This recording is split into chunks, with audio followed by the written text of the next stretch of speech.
encuentra en Juan 13 y 14. En el capítulo 14 Jesús dijo: y ahora os lo he dicho antes de que se haga, para que cuando se hiciere creáis. Isaac Newton creía que el designio de Dios era que su pueblo extendiera las profecías solamente cuando el tiempo de su cumplimiento se presentase. Y este principio profético se basa en los hechos de la historia. Cuando Roma gobernaba el mundo occidental, un gran grupo de estudiantes contemporáneos de la profecía reconocieron la identidad y el destino del cuarto imperio profético. Cuando Roma empezó a dividirse, otro grupo de personas describieron el temor que tenían del surgimiento del anticristo. Cuando el pequeño cuerno papal reveló el real carácter e identidad, una gran multitud de reformadores atestiguaron del cumplimiento de la profecía en muchos países. El Espíritu Santo explica lo mismo en otros lugares con más claridad, para que no quede ninguna duda a menos que uno sea un ignorante obstinado.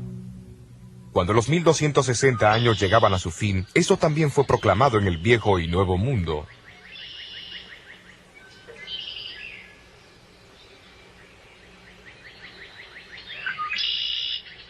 Pero en el siglo XIX, el foco de interés en diferentes continentes y países y entre todos los grupos denominacionales eran los 2300 años de Daniel 8. Y uno de esos testigos fue el predicador bautista, que llegó a ser el líder en los Estados Unidos del gran movimiento que enfatizó la segunda venida de Cristo al comienzo del siglo XIX, Guillermo Miller. ¿Pero qué clase de hombre fue Guillermo Miller? Miller nació en Massachusetts en 1782. Cuando él tenía 4 años de edad, su familia se mudó a Lowhampton, Nueva York. Siendo el mayor entre 16 niños, su madre, que temía a Dios, le enseñó a reverenciar la Biblia como la revelación de Dios al hombre. A la edad de 21 años, Miller se casó con Lucy Smith y luego se mudaron a la cercana ciudad natal de ella, Pulteney, Vermont.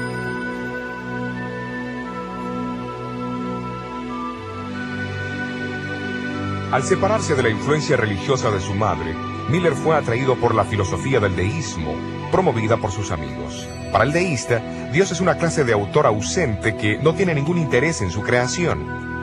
En consecuencia, la oración, la Biblia o la noción de un Salvador no tiene significado. En su libro Apología y Defensa, Miller más tarde describió esta experiencia. Llegué a la conclusión que la Biblia era de concepción humana y la descarté completamente.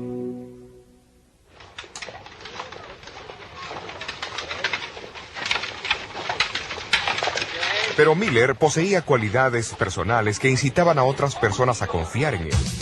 Llegó a ser el sheriff asociado y lugarteniente de la Guardia Nacional del estado de Vermont. Durante la Guerra Americana de 1812, fue ascendido a rango de capitán en el ejército de los Estados Unidos.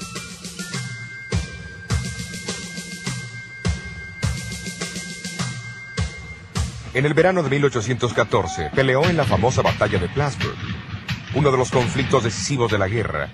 Las fuerzas americanas estaban inquietas ante los bien entrenados y disciplinados ingleses, quienes eran 3 veces más numerosos que ellos. Pero la sorprendente victoria sirvió para crear dudas en la mente de Miller, pues el éxito en la guerra parecía ser la obra de una fuerza más poderosa que la humana.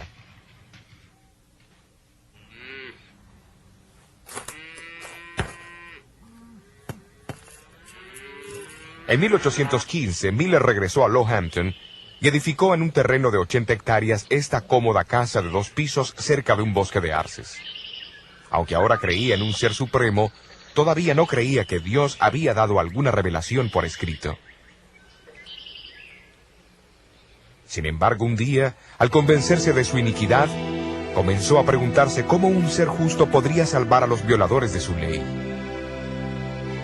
De repente la personalidad de un Salvador se le impresionó vívidamente. Sintió que podía confiar en la misericordia del mismo. ¿Pero existía ese Salvador?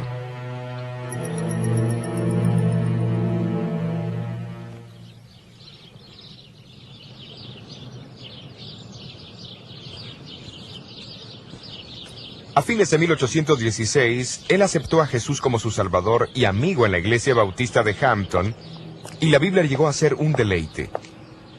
Pero sus amigos deístas fueron ágiles en desafiar su nueva fe en las Escrituras como la revelación de Dios. Dejando de lado todos los libros, excepto la Biblia y la concordancia de Cruden, Miller comenzó con Génesis 1 y prosiguió no más rápido de lo que su entendimiento del significado de cada texto le permitía. Pasó 2 años estudiando la Biblia meticulosamente, una tarea tan cautivante que muchas veces pasaba días y noches enteras en su estudio. ¿Y cuáles fueron algunas de las conclusiones a que llegó en 1818? Estoy completamente seguro que la Biblia se interpreta por sí sola y que es lo suficientemente simple para que todos la entiendan. También estoy convencido que la misma debe leerse literalmente, a no ser que exista una prueba clara que el escritor está usando un lenguaje simbólico. ¿Y las profecías del Viejo Testamento? Reconozco su forma simbólica, pero ellas casi siempre se cumplen literalmente. Tomemos, por ejemplo, el nacimiento, la muerte y la resurrección de Cristo. Estos fueron acontecimientos literales, pero sus profecías fueron escritas en un lenguaje simbólico y ocurre lo mismo hoy. Las señales de los tiempos y la presente condición del mundo concuerdan con las descripciones proféticas de los últimos días. Estoy convencido que este mundo ha llegado a los límites del tiempo asignado. Cristo Jesús está a punto de regresar en toda su gloria.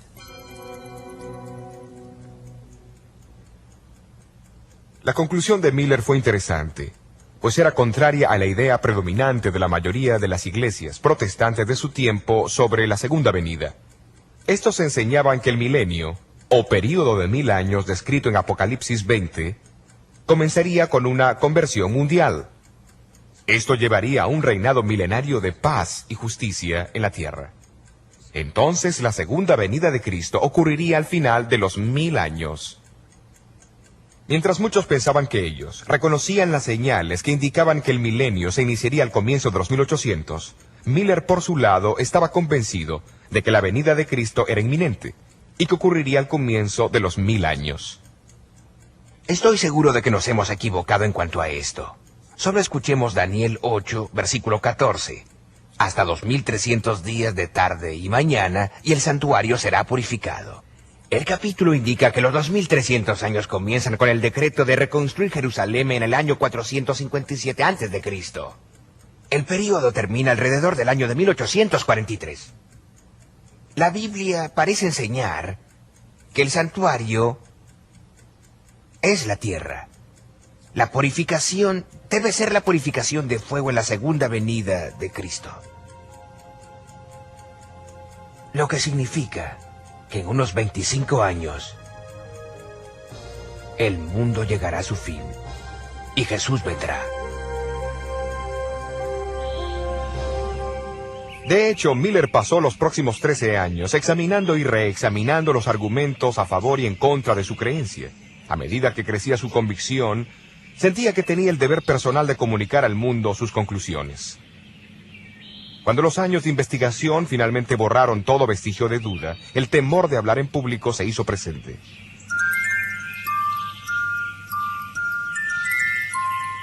Hasta aquel sábado en el bosque de Arces en agosto de 1831,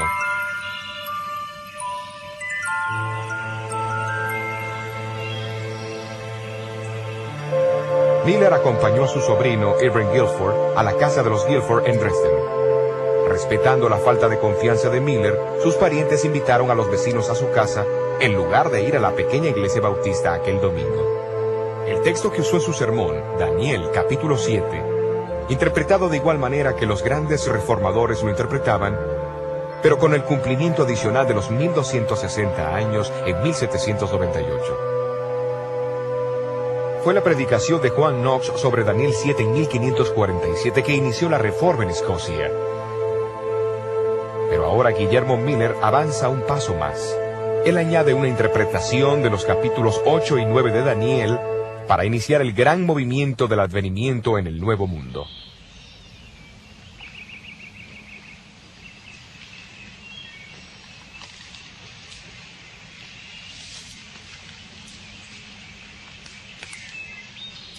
Cuando Miller regresó a la casa, empezaron a llegar invitaciones para predicar en lugares cercanos y lejanos. Su segunda serie de reuniones tuvo lugar en esta imponente casa de reuniones bautista en Polney, su antigua ciudad natal. Miller nunca podría haber imaginado que en el transcurso de 15 años su influencia se extendería desde Lowhampton a través de todo el mundo.